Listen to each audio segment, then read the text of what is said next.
مکہ شہر تقریباً 4000 سال پہلے حضرت ابراہیم علیہ السلام کی زوجہ محترمہ حضرت ہاجرہ نے آباد کیا تھا۔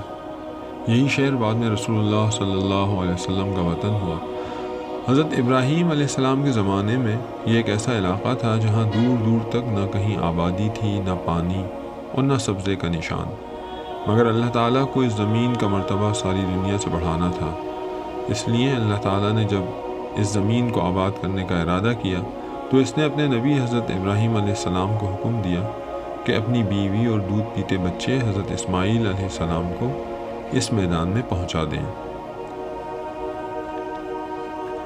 حضرت ابراہیم علیہ السلام نے اللہ کے حکم پر سر جھکا دیا اور اپنی بیوی اور بچے کو اس ویران اور چٹیل میدان میں پہنچا دیا۔ اب جہاں پر بیت اللہ بنا ہوا ہے یہاں ایک ٹیلہ تھا اور سنسان بیابان تھا، کوئی رہنے سہنے والا وہاں نہ تھا۔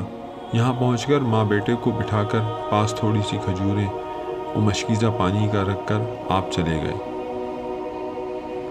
جب خلیل اللہ نے پیٹھ موڑی اور جانے لگے تو مائی ہاجرہ نے آواز دی،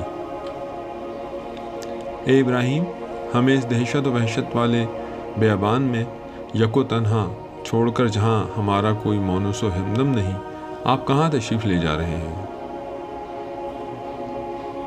لیکن حضرت ابراہیم نے کوئی جواب نہ دیا، بلکہ اس طرف توجہ تک نہ کی، منہ موڑ کر بھی نہ دیکھا۔ حضرت ہاجرہ کے بار بار کہنے پر بھی آپ نے التفات نہ فرمایا تو آپ فرمانے لگیں، اللہ کے خلیل، آپ ہمیں کسے سونپ کر جا رہے ہیں؟ آپ نے کہا، اللہ تعالیٰ کو۔ اے خلیل اللہ، کیا اللہ تعالیٰ کا آپ کو یہی حکم ہے؟ آپ نے فرمایا، ہاں، مجھے اللہ کا یہی حکم ہے۔ یہ سن کر اسماعیل کو تسکین ہو گئی اور فرمانے لگی، پھر تشریف لے جائیے، اللہ جل شانہ ہمیں ہرگز ضائع نہ کرے گا، اسی کا بھروسہ اور اسی کا سہارا ہے۔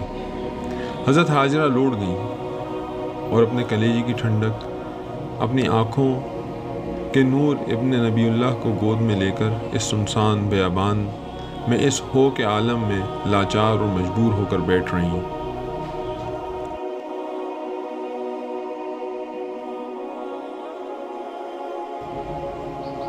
حضرت ابراہیم جب ثنیہ کے پاس پہنچے، اب حضرت ہاجرہ پیچھے نہیں اور وہاں سے یہاں تک ان کی نگاہ کام بھی نہیں کر سکتی، تو بیت اللہ شریف کی طرف متوجہ ہو کر ہاتھ اٹھا کر دعا کی اور کہا، اے الہ العالمین، میں نے اپنے بال بچوں کو ایک غیر آباد جنگل میں تیرے برگزیدہ گھر کے پاس چھوڑا ہے تاکہ وہ نماز قائم کریں، تو لوگوں کے دلوں کو ان کی طرف جھکا دے اور انہیں پھلوں کی روزیاں دے۔ آپ یہ دعا کر کے حکم اللہ بجا لا کر اپنے اہل و عیال کو اللہ کے سپرد کر کے چلے گئے۔ ادھر حضرت ہاجرہ صبر و شکر کے ساتھ بچے سے دل بہلانے لگیں۔ جب تھوڑی سی کھجوریں اور ذرا سا پانی ختم ہو گیا، اب اناج کا ایک دانہ پاس ہے، نہ پانی کا گھونٹ، خود بھی بھوکی پیاسی ہیں اور بچہ بھی بھوک پیاس سے بیتاب ہے، یہاں تک کہ اس معصوم نبی زادے کا پھول سا چہرہ مرجھانے لگا اور وہ تڑپنے اور بلکنے لگا۔ مامتا بھری ماں کبھی اپنی تنہائی اور بے کسی کا خیال کرتی ہے، کبھی اپنے ننھے سے اکلوتے بچے کا یہ حال بغور دیکھتی ہے اور سہمی جاتی ہے۔ معلوم ہے کہ کسی انسان کا گزر اس بھیانک جنگل میں نہیں، میلوں تک آبادی کا نام و نشان نہیں، کھانا تو کہاں، پانی کا ایک قطرہ بھی میسر نہیں آ سکتا۔ آخر اس ننھی سی جان کا یہ ابتر حال نہیں دیکھا جاتا تو اٹھ کر چلی جاتی ہیں اور صفا پہاڑ جو پاس ہی تھا اس پر چڑھ جاتی ہیں اور میدان کی طرف نظر دوڑاتی ہیں کہ کوئی آتا جاتا نظر آ جائے، لیکن نگاہیں مایوسی کے ساتھ چاروں طرف ڈالتی ہیں اور کسی کو بھی نہ دیکھ کر پھر وہاں سے اتر آتی ہیں، اور اسی طرح درمیانی تھوڑا سا حصہ دوڑ کر باقی جلدی جلدی طے کر کے پھر صفا پر چڑھتی ہیں۔